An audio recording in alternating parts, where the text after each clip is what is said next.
నవ్య news కు స్వాగతం। ఈ రోజు వార్తల్లోని ముఖ్యాంశాలు।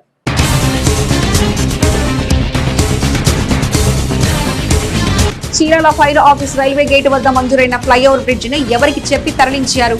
ఏపీ శాసనసభ సమావేశంలో ఫ్లైఓవర్ బ్రిడ్జ్ తరలింపుపై ప్రభుత్వ దృష్టికి తీసుకెళ్లిన ఎమ్మెల్యే కొండయ్య।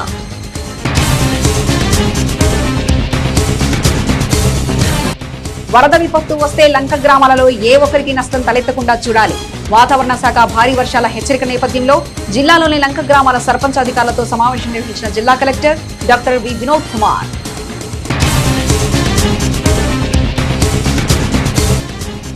డిజిటల్ అరెస్టు చేస్తున్నట్లు వీడియో కాల్ వస్తే స్పందించవద్దు। సైబర్ నేరాల బారిన పడకుండా ప్రచార పోస్టర్లు కరపత్రాలను ఆవిష్కరించిన బాపట్ల జిల్లా SP Uma Maheshwar. Chirala fire office సమీపంలో రైల్వే గేటు వద్ద గతంలో ప్రజల సౌకర్యార్థం మంజూరైన ఫ్లైఓవర్ బ్రిడ్జ్ ని కనీసం ఆయా శాఖల అధికారులు ఎటువంటి సమాచారం ఇవ్వకుండా మరో చోటకు తరలించాలని మంగళవారం జరిగిన ఏపీ శాసనసభలో చీరాల ఎమ్మెల్యే ఎంఎం కొండయ్య సభాపతి దృష్టికి తీసుకెళ్లారు। చీరాల నియోజకవర్గంలో అత్యధిక ప్రజలకు అవసరమైన ముఖ్యమైన ఫైర్ ఆఫీస్ సమీపంలో రైల్వే గేటు ఫ్లైఓవర్ బ్రిడ్జ్ ను మరో ప్రాంతానికి తరలించడంపై చీరాల ఎమ్మెల్యే కొండయ్య ప్రస్తుతం జరుగుతున్న ఏపీ శాసనసభ సమావేశంలో ప్రస్తావించారు। నియోజకవర్గంలోని ఎందరో ప్రజల అవసరాలను తీర్చే ఫ్లైఓవర్ బ్రిడ్జ్ కనీసం ఆయా శాఖల అధికారులు ఎటువంటి సమాచారం అందించకుండా మరో ప్రాంతానికి తరలించిన విషయాన్ని ప్రభుత్వ దృష్టికి తీసుకెళ్లారు। ఇదే క్రమంలో చీరాల రైల్వే స్టేషన్ కు అత్యంత సమీపంలో ఉండే ఈ రైల్వే గేటు చాలా ప్రాధాన్యత ఉందన్నారు। ఇప్పటికైనా రైల్వే 3వ లైన్ పనులు పూర్తి కాక 4వ లైన్ పనులకు సైతం ప్రతిపాదనలు సిద్ధమవుతున్నాయన్నారు। మరోవైపు సిఏజీలకు వర్గంలోని సగం మంది జనాభా రైల్వే గేటుకు అటువైపుగా నివాసం ఉంటున్నారని ఈ క్రమంలో ఖచ్చితంగా ఇక్కడి నుంచి తరలివచ్చిన రైల్వే గేటు ఫ్లైఓవర్ బ్రిడ్జ్ ను తిరిగి కేటాయించాలని కోరారు। దాదాపు మా నియోజకవర్గంలో 2,50,000 మంది ప్రజలు నివసిస్తున్నారు। అయితే కోల్కతా నుంచి మద్రాసుకి వెళ్ళేటువంటి ప్రధానమైన రైల్వే మార్గం మా నియోజకవర్గంలో వెళ్తుంది। ఇక్కడ భారత రోడ్డు రవాణా శాఖ వారు మాకు ఒక ఫ్లైఓవర్ని శాంక్షన్ చేశారు। అది మాకు చేసిన తర్వాత కాంట్రాక్ట్ స్టేజ్లో ప్రజాప్రతినిధులు కానీ అక్కడ ఎవరిని కూడా కాంట్రాక్ట్ చేయకుండా ఎవరికి ఏ విషయం చెప్పకుండా మా ఫ్లైఓవర్ని వేరే ప్రాంతానికి తీసుకెళ్ళడం జరిగింది। ప్రజలందరూ కూడా ఆందోళన ఉన్నారు। ఇది ఆ శాఖ వారు ఒకసారి మమ్మల్ని దృష్టిలో పెట్టుకొని తిరిగి ఆ ఫ్లైఓవర్ ఇస్తే తప్ప అక్కడ ప్రజలందరూ కూడా ఇబ్బంది పడుతున్నారు। ఇప్పుడు 3 లైన్లు వచ్చినాయి, 4వ లైన్ కూడా ట్రాక్ వేస్తున్నారు। మరి ప్రజలు కూడా దాదాపు 20 కిలోమీటర్లు టోటల్గా ఈ యొక్క ప్రజలు అటువైపు ఇటుపోయి వెళ్ళడానికి చాలా ఇబ్బందిగా ఉంది। స్వర్గీయ దగ్గుపాటి రామానాయుడు గారు 1999లో ఒక ఫ్లైఓవర్ ఇచ్చారు। ఆ టైంలో అది తప్ప ఇక మా దగ్గర ఏ ఫ్లైఓవర్ లేదు। ప్రజలు చాలా ఇబ్బంది పడుతున్నారని తమ ద్వారా తెలియజేస్తున్నాను। వాతావరణ శాఖ భారీ వర్షాల హెచ్చరికల నేపథ్యంలో బాపట్ల జిల్లాలోని కొల్లూరు, బట్టిప్రోలు, రేపల్లి మండలాల సర్పంచులు అధికారులతో మంగళవారం బట్టిప్రోలు మండలం తహసీల్దార్ కార్యాలయంలో collector doctor V Vinod Kumar సమావేశం నిర్వహించారు। సమావేశంలో కలెక్టర్ మాట్లాడుతూ విపత్తు వస్తే సమర్థవంతంగా ఎదుర్కోవాల్సిన బాధ్యత ప్రభుత్వం, అధికార యంత్రాంగంతో పాటుగా సర్పంచులు, అధికారులపై ఉందని ఆయన అన్నారు। వరద విపత్తు వస్తే లంక గ్రామాల్లో ఏ ఒక్కరి ప్రాణానికి నష్టం జరగకుండా చర్యలు తీసుకోవాలని బాపట్ల జిల్లా collector doctor V Vinod Kumar తెలిపారు। భారీ వర్షాల హెచ్చరిక నేపథ్యంలో కొల్లూరు, బట్టిప్రోలు, రేపల్లి మండలాల సర్పంచులు అధికారులతో మంగళవారం బట్టిప్రోలు మండలం తహసీల్దార్ కార్యాలయం వద్ద ఆయన ప్రత్యేక సమావేశం నిర్వహించారు। సమావేశంలో కలెక్టర్ డాక్టర్ వినోద్ కుమార్ మాట్లాడుతూ వరద విపత్తు వస్తే సమర్థంగా ఎదుర్కోవాల్సిన బాధ్యత సర్పంచులు, అధికారులపై ఉందని చెప్పారు। లంక గ్రామ ప్రజలకు ఎలాంటి నష్టం జరగకుండా ప్రభుత్వం, అధికార యంత్రాంగం అండగా ఉంటుందని భరోసా ఇచ్చారు। స్థానిక గ్రామాల్లోని యువకులను ఐక్యం చేసి సామాజిక సేవల వైపు మళ్లించాలన్నారు। లంక గ్రామాలలో ప్రజలెవరికి ఎలాంటి ప్రాణహాని ఉండదన్నారు। కృష్ణానది వరద ప్రవాహంపై ఎప్పటికప్పుడు సమాచారాన్ని వీఆర్ఓలు, సర్పంచులకు చేరవేస్తామన్నారు। ప్రమాదం పొంచి ఉన్నందున లంక గ్రామాల్లో ప్రజలకు అవగాహన కల్పించాలన్నారు। లంక గ్రామాలను విడిచి సురక్షిత ప్రాంతాలకు తరలి రావడానికి సిద్ధం కావాలన్నారు। విపత్తు హెచ్చరిక, ప్రభుత్వ సూచనలు పాటిస్తే ప్రజలకు మేలు జరుగుతుందని అన్నారు। తక్షణమే చేపట్టాల్సిన పనులపై చర్చించారు। అవసరమైతే లంక గ్రామాలున్న పొరుగు జిల్లా కలెక్టర్లతోనూ మాట్లాడతానని వారికి భరోసా ఇచ్చారు। సైబర్ నేరాల బారిన పడకుండా ప్రజలను అప్రమత్తం చేయడమే లక్ష్యంగా జిల్లా ఎస్పీ ఉమామహేశ్వర్ సైబర్ నేరాలపై ప్రచార కార్యక్రమానికి శ్రీకారం చుట్టారు। ఈ కార్యక్రమంలోనే ప్రచార పోస్టర్లు, కరపత్రాలను సోమవారం బాపట్ల జిల్లా ఎస్పీ క్యాంపు కార్యాలయంలో ఆయన ఆవిష్కరించారు। ఆన్లైన్ వీడియో కాల్లో అరెస్ట్ అనేది లేదని, డిజిటల్ అరెస్ట్ పేరిట సైబర్ నేరగాలు చేసే వీడియో కాల్స్ స్పందించవద్దని బాపట్ల జిల్లా ఎస్పీ ఉమా మహేశ్వర్ ప్రజలకు తెలిపారు. సైబర్ నేరాల బారిన పడకుండా ప్రజలను అప్రమత్తం చేయడమే లక్ష్యంగా జిల్లా ఎస్పీ ఉమా మహేశ్వర్ సైబర్ నేరాలపై ప్రచార కార్యక్రమానికి శ్రీకారం చుట్టారు. ప్రచార పోస్టర్లు, కరపత్రాలు సోమవారం జిల్లా ఎస్పీ క్యాంపు కార్యాలయంలో ఆయన ఆవిష్కరించారు. ఈ సందర్భంగా జిల్లా ఎస్పీ ఉమా మహేశ్వర్ మాట్లాడారు. ఈ డిజిటల్ యుగంలో సాంకేతికత ఎంత వేగంగా అభివృద్ధి చెందుతుందో అదే రీతిలో సైబర్ నేరాలు కూడా అంతే వేగంతో పెరుగుతున్నాయన్నారు. స్మార్ట్ ఫోన్ల వినియోగం పెరిగి ఇంటర్నెట్ ప్రతి ఇంట్లోకి ప్రవేశించడంతో సైబర్ నేరగాళ్లు ప్రజల్ని లక్ష్యంగా చేసుకుంటున్నారని, ఆ మోసాలకు బలి కాకుండా ప్రతి ఒక్కరూ అప్రమత్తంగా ఉండాలని ఆయన సూచించారు. ఇటీవల చిరాల్లో ఒక విశ్రాంతి ఉద్యోగిని డిజిటల్ అరెస్ట్ పేరుతో భయభ్రాంతులకు గురి చేసి అతని వద్ద నుండి సుమారు 1,10,00,000 నగదును సైబర్ నేరగాళ్లు దోచుకున్నారన్నారు. విద్యావంతులు సైతం సైబర్ నేరాల బారిన పడుతుండడం మనం చూస్తున్నామన్నారు.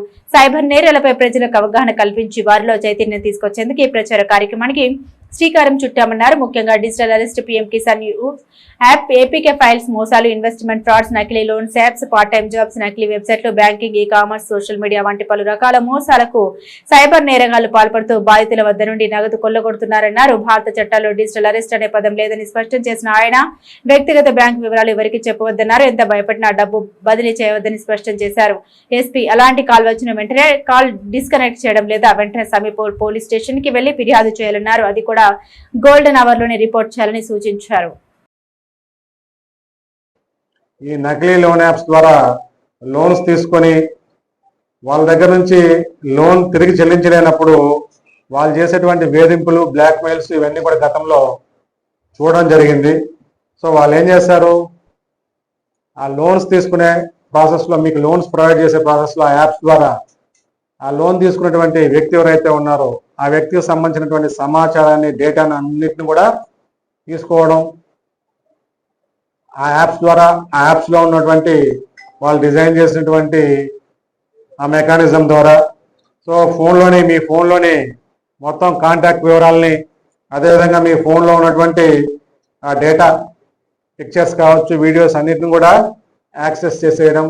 అంటే ఈ నకిలీ లోన్ యాప్స్ ఏవైతే ఉన్నాయో ఆ లోన్ యాప్స్లో లోన్ తీసుకునే క్రమంలో వీళ్ళని సమ్ డేటా ప్రొవైడ్ చేయమని ఆ కండిషన్స్ పెట్టడం, ఆ డేటా ప్రొవైడ్ చేసిన ద్వారా అక్కడ ఉన్నటువంటి ల్యాప్సెస్ని బేస్ చేసుకొని వాళ్ళ యొక్క ఫోన్స్ డేటాని యాక్సెస్ చేసుకొని ఆ ఫోన్లో ఉన్నటువంటి కాంటాక్ట్ నెంబర్స్ని కానీ, అదేవిధంగా ఆల్ డేటా, పర్సనల్ డేటా, వాళ్ళ పిక్చర్స్ కావచ్చు, వీడియోస్ కావచ్చు, వీటన్నిటిని తీసుకోవడం, వాటిని మార్క్ చేయడం.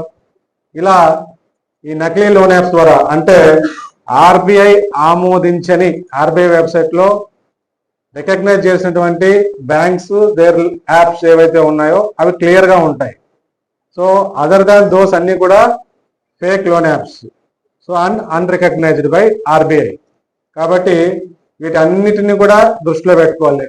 ముఖ్యంగా యూత్ ఎక్కువ కూడా ఈ ఇన్స్టెంట్ లోన్స్ వస్తున్న ఈ యాప్స్ ద్వారా వెంటనే వాడు వితౌట్ ఎనీ వెరిఫికేషన్స్ అప్లై, ఇప్పుడు ఆ యాప్ ద్వారా వాడు ఆ డేటా సబ్మిట్ చేసి రిక్వెస్ట్ చేయగానే వాడికి ఒక 10,000, 15,000, 20,000 ప్రొవైడ్ చేసే ఫెసిలిటీ సో ఈజీగా దొరుకుతుంది. కాబట్టి ఎక్కువగా యూత్ ఈ నకిలీ లోన్ యాప్స్కి, వాటి ద్వారా లోన్స్ తీసుకొని తిరిగి చెల్లించే క్రమంలో రకరకాల వేధింపులకు గురై చాలా ఇన్సిడెంట్స్ జరగడం జరిగింది. ఆన్లైన్ గేమ్స్ ఈ మధ్య ఎక్కువ మంది ఆన్లైన్ గేమ్స్కి బాగా అలవాటు పడ్డారు.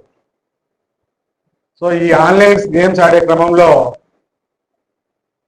మీరు కొంత అమౌంట్ ఆ గేమ్ ఆడే ప్రాసెస్లో కొంత అమౌంట్ క్రెడిట్ చేసి దాని ద్వారా in the form of amount or in the form of coins వాళ్ళకి ఇచ్చి మీరు ఆ గేమ్స్ ఆడితే మీరు విన్ అయిన అమౌంట్ని ఇమీడియట్గా మీ అకౌంట్స్కి within fraction of seconds, మినిట్స్లో క్రెడిట్ అవుతాయని చెప్తూ వాళ్ళని ఇండ్యూస్ చేయడం, వాళ్ళ యూత్ని ప్రలోభ పెట్టడం. సో ఇలాంటి ఆన్లైన్ గేమ్స్లో మొదటగా వాళ్ళు ఏం చేస్తారంటే ఫ్యూ గేమ్స్ ఆడేంత వరకు వీళ్ళు విన్ అయినట్టు చూపెడుతూ అమౌంట్స్ని క్రెడిట్ చేస్తారు first few games, first few days. So these people attract అవుతారు.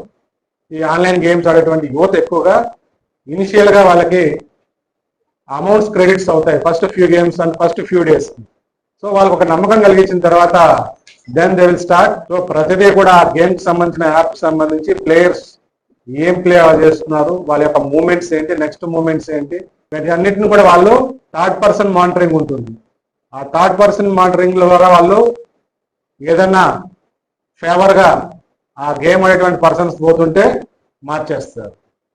మార్చి వాడు ఓడిపోయేటట్టు చేసి వాడి యొక్క అమౌంట్స్ని మొత్తం కూడా డెబిట్ చేయడం జరుగుతుంది. యాక్టివిటీలో భాగంగా మొత్తం మోసానికి గురి చేసి తీసుకోవడం జరుగుతుంది. ఇలాంటి ఆన్లైన్ నకిలీ లోన్ యాప్స్, ఆన్లైన్ గేమ్స్ సంబంధించి జరిగేటువంటి నేరాలు ఎక్కువగా యూత్ ఈ రెండింటికి కూడా అట్రాక్ట్ అయ్యి నష్టపోతున్నారు. ఈ రెండింటిని కూడా దృష్టిలో పెట్టుకోవాలి. ఈ ఆన్లైన్ మాధ్యమాల ద్వారా వేధింపులు అంటే సోషల్ మీడియా వినియోగం బాగా జరుగుతుంది. చాలా మందికి, ప్రతి ఒక్కరికి, almost all everybody they are having Facebook, Insta, YouTube, ట్విట్టర్లా ఎక్కువగా ఫేస్బుక్కి, ఇన్స్టాకి అండ్ యూట్యూబ్కి ఎక్కువ అలవాటు పడి ఉన్నారు. సో ఈ ఇన్స్టా అండ్ ఫేస్బుక్ యూజ్ చేసే క్రమంలో రకరకాల ఫ్రెండ్ రిక్వెస్ట్లు వస్తుంటాయి. రకరకాల నేరగాళ్ళు ఈ యొక్క మాధ్యమాల్లో తిష్టవేసి ఉంటారు. వీళ్ళ యొక్క అకౌంట్స్ యొక్క డేటాని పరిశీలించుకొని జనరల్గా ఈ సోషల్ మీడియాకి సంబంధించినటువంటి అకౌంట్స్ క్రియేట్ చేసేటప్పుడు వాళ్ళ యొక్క వ్యక్తిగత డేటాని చాలా మంది ఫిల్ చేస్తుంటారు.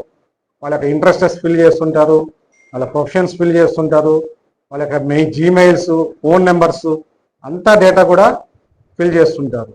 సో ఈ నేరాలు పెరిగే క్రమంలో ఇప్పుడు ప్రైవసీ ఆస్పెక్ట్స్ వచ్చాయి. గతంలో privacy aspects few months, last year వరకు కూడా ప్రైవసీ ఆస్పెక్ట్స్ చాలా తక్కువ ఉన్నాయి. క్రమక్రమంగా ప్రైవసీ ఆస్పెక్ట్స్ని కూడా తీసుకురావడం జరుగుతుంది అన్ని సోషల్ మీడియా సంస్థలు. సో ఇక్కడ ముఖ్యంగా ఈ ఇన్స్టా అండ్ ఫేస్బుక్లో ఈ ఫ్రెండ్ రిక్వెస్ట్లు పంపించడం, అన్నోన్ పర్సన్స్ నుంచి వచ్చేటువంటి ఫ్రెండ్ రిక్వెస్ట్ని క్యాజువల్గా అందరూ కూడా ఫాలోయర్స్, నా అకౌంట్లో ఫాలోయర్స్ ఎంతమంది పెరగాలి, ఈ ఫాలోయర్స్ ఉంటే సో సమ్ మనీ ఏదో వస్తుంది, ఇన్స్టా ఫేస్బుక్ ద్వారా కూడా యూట్యూబ్ లాగా మనీ జనరేట్ అవుతుంది. ఇలాంటి కాన్సెప్ట్స్తో నాకు ఎంతమంది ఎక్కువ ఫాలోయర్స్, సబ్స్క్రైబర్స్ ఉంటే దాని ఒక ప్రెస్టేజ్గా తీసుకుంటున్నారు చాలామంది youth. So other than youth కూడా ఈ అకౌంట్స్ క్రియేట్ చేసుకునే క్రమంలో వాళ్ళ యొక్క వ్యక్తిగత డేటాని ఎక్కువ ఫిల్ చేస్తున్నారు. ఈ డేటాని అంతా కూడా బేస్ చేసుకొని ఈ సైబర్ నేరగాలంతా కూడా ఈ అన్నోన్ పర్సన్స్ ఫ్రెండ్ రిక్వెస్ట్లు పంపిస్తుంటారు. ఆ ఫ్రెండ్ రిక్వెస్ట్లని ఈ సబ్స్క్రైబర్స్ పాయింట్ ఆఫ్ వ్యూలో కానీ, ఫాలోయర్స్ పాయింట్ ఆఫ్ వ్యూలో కానీ వీళ్ళంతా కూడా చాలా క్యాజువల్గా తీసుకొని ఈ అన్నోన్ రిక్వెస్ట్లన్నీ కూడా, ఫ్రెండ్ రిక్వెస్ట్లన్నింటినీ క్లిక్ చేయడం, వాళ్ళతో టచ్లో ఉండడం, వాళ్ళతో వీళ్ళ యొక్క వ్యక్తిగత సమాచారాన్ని పంచుకోవడం, క్రమక్రమంగా ఆ నేరగాళ్ళకి వీళ్ళ యొక్క డేటా మొత్తం త్రూ అకౌంట్స్ ద్వారా కానీ, అదర్ ఫామ్లో కానీ మొత్తం వాళ్ళ యొక్క వ్యక్తిగత సమాచారాన్ని మొత్తం పోయేటట్లు ప్రవర్తించడం, తద్వారా ఆ నేరగాళ్ళు వీళ్ళని వేధింపులకి గురి చేయడం.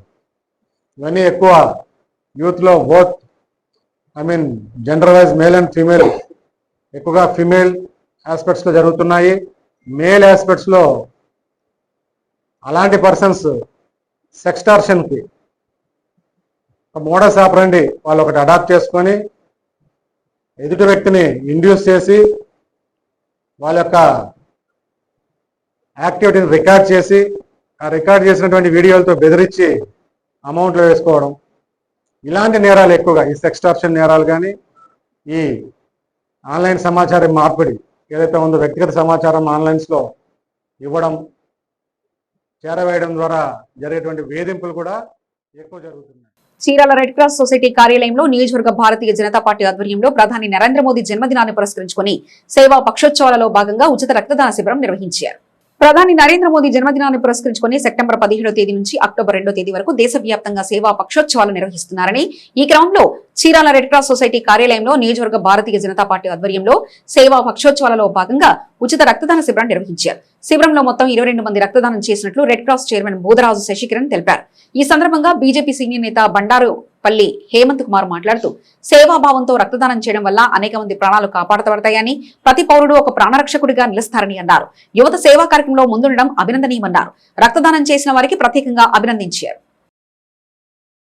అదేవిధంగా వీసా గ్రాంట్ చేసేటప్పుడు కూడా ఈ యొక్క రెడ్ సభ్యత్వం కార్డు కానీ ఈ డోనార్ యొక్క బ్లడ్ డోనార్ కార్డు కానీ ఉంటే సర్టిఫికేట్ కానీ ఉంటే వాళ్ళకి ఎటువంటి అవాంతరాలు లేకుండా మంజూరు చేయడానికి కూడా అవకాశం ఉంటుంది. ఎక్కడైనా సరే ప్రపంచవ్యాప్తంగా ఈ రెడ్ క్రాస్ యొక్క సేవా కార్యక్రమాలు జరుగుతూ ఉంటాయి. ఇప్పుడు అందులో భాగంగా ఇప్పుడు చీరాలలో కూడా ఈ రెడ్ క్రాస్ కార్యాలయంలో గారి జన్మదిన వారోత్సవాల్లో భాగంగా పక్షోత్సవాల్లో భాగంగా ఈరోజు రెడ్ క్రాస్ వారి సహకారంతో బ్లడ్ డొనేషన్ క్యాంపుని నిర్వహించడం జరుగుతుంది. ఈ సేవా కార్యక్రమాలు ఈ పక్షం రోజులు కూడా సక్సెస్ఫుల్గా జరగడానికి వివిధ రంగాల్లో ఉన్న వ్యక్తులతో నిర్వహిస్తూ ఉన్నాము. కాబట్టి అందరూ కూడా ఈ కార్యక్రమంలో పాల్గొని ఈ యొక్క పక్షం రోజులు కూడా కార్యక్రమాలన్నీ సక్సెస్ అయ్యేటట్టుగా సహకరించవలసిందిగా భారతీయ జనతా పార్టీ తరఫున కోరుతున్నాం. బాపట్ల జిల్లా పోలీస్ ప్రధాన కార్యాలయంలోని వివిధ విభాగాలను జిల్లా ఎస్పీ ఉమామహేశ్వర్ ఆకస్మికంగా తనిఖీ చేశారు. తనిఖీలలో భాగంగా జిల్లా special branch, SC ST cell, PGRS cell, IT core, finger print తదితర విభాగాలను క్షుణ్ణంగా పరిశీలించారు. బాపట్ల జిల్లా పోలీస్ ప్రధాన కార్యాలయంలోని వివిధ విభాగాలను జిల్లా ఎస్పీ ఉమామహేశ్వర్ ఆకస్మికంగా తనిఖీ చేశారు. తనిఖీలలో భాగంగా జిల్లా special branch, SC ST cell, PGRS cell, IT core, finger print తదితర విభాగాలను క్షుణ్ణంగా పరిశీలించారు. ఇదే క్రమంలో ఆయా విభాగాలలో విధులు నిర్వహిస్తున్న పోలీస్ అధికారులు సిబ్బందితో మాట్లాడారు. సిబ్బందికి పలు సూచనలు చేశారు. ఈ సందర్భంగా ఎస్పీ ఉమామహేశ్వర్ మాట్లాడుతూ జిల్లా కార్యాలయ పరిసరాలు పరిశుభ్రంగా ఉంచుకోవాలని, పరిసరాలు పరిశుభ్రంగా ఉంటేనే ఆహ్లాదకరమైన వాతావరణంలో ఒత్తిడికి లోను కాకుండా విధులు నిర్వహించగలగామన్నారు. ప్రతి నెల 3వ శనివారం స్వచ్ఛాంధ్ర స్వర్ణ ఆంధ్ర కార్యక్రమంలో భాగంగా పోలీస్ ప్రధాన కార్యాలయంలో ప్రతి ఒక్కరూ ఆయా విభాగాలను శుభ్రపరచుకోవాలని ఆదేశించారు. అదేవిధంగా కార్యాలయ సిబ్బంది విధిగా విధులలో సమయపాలన పాటించాలని హితో పలికారు. చీరాల సంత బజార్లోని శ్రీ కన్యకా పరమేశ్వరి అమ్మవారి దేవాలయంలో దేవి శరన్నవరాత్రి ఉత్సవాలలో భాగంగా మహిళా భక్తులచే 516 కలశ బిందెలతో జగన్మాత నగరోత్సవం కన్నుల పర్వంగా సాగింది. దేవి శరన్నవరాత్రి ఉత్సవాల సందర్భంగా చీరాలలో మహిళలచే 516 కలశ బిందెలతో జగన్మాత నగరోత్సవం వైభవంగా సాగింది. స్థానిక సంత బజార్లోని శ్రీ కన్యకా పరమేశ్వరి అమ్మవారి ఆలయం నుంచి ప్రారంభమైన ఈ నగరోత్సవం పట్టణంలోని పురవీధులలో కన్నుల పర్వంగా సాగింది. నగరోత్సవంలో మహిళలు పెద్ద ఎత్తున పాల్గొన్నారు. అనంతరం ఆలయం వద్ద వాసవి మాతకు జలాభిషేకం భక్తులు అత్యంత భక్తి శ్రద్ధలతో నిర్వహించారు.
చీరాల వైకుంఠపురంలోని అర్బన్ హెల్త్ సెంటర్ లో మంగళవారం 8వ రాష్ట్రీయ పోషణ మాసం కార్యక్రమాన్ని నిర్వహించారు.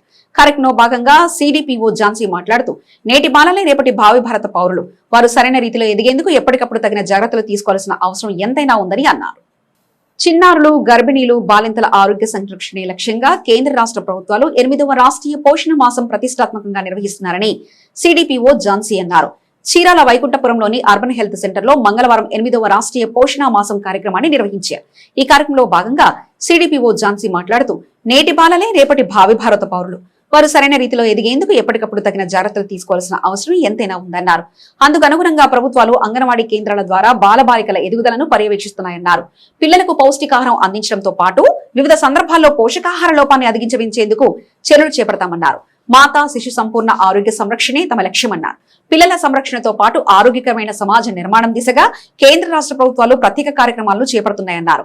ఈ కార్యక్రమానికి ముందుగా గర్భవతులు బాలింతలు తీసుకోవాల్సిన జాగ్రత్తలు, స్థూలకాయ నివారణ, చక్కెర, నూనె వినియోగం గురించి అవగాహన కల్పించారు. అదేవిధంగా పౌష్టికాహారంపై సలహాలు, సూచనలు చేశారు. కార్యక్రమంలో doctor Pranay Kumar, ICDS supervisor Kumudvathi, ANM Satyavedam, HV Vasanthavalli, anganwadi టీచర్లు ఇంద్రాణి, పద్మలత, శివనాగమ్మ, సుజాత, రేవతి తదితరులు పాల్గొన్నారు.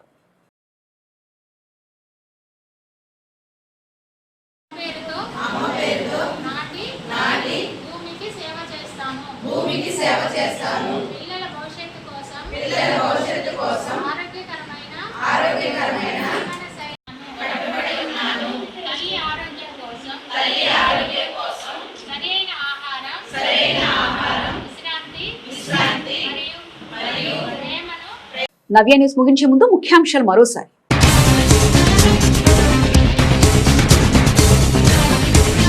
Chirala fire office railway gate వద్ద మంజూరైన ఫ్లైఓవర్ బ్రిడ్జ్ ను ఎవరికి చెప్పి తరలించారు? ఏపీ శాసనసభ సమావేశంలో ఫ్లైఓవర్ బ్రిడ్జ్ తరలింపుపై ప్రభుత్వ దృష్టికి తీసుకెళ్లిన ఎమ్మెల్యే కొండయ్య.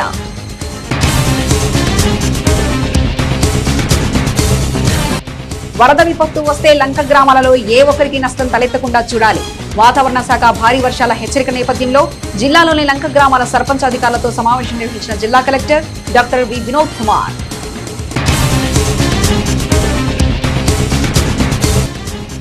డిజిటల్ అరెస్టు చేస్తున్నట్లు వీడియో కాల్ వస్తే స్పందించవద్దు.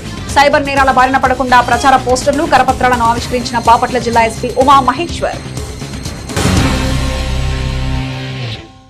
నవ్య న్యూస్ ఇంతటితో సమాప్తం. నమస్కారం.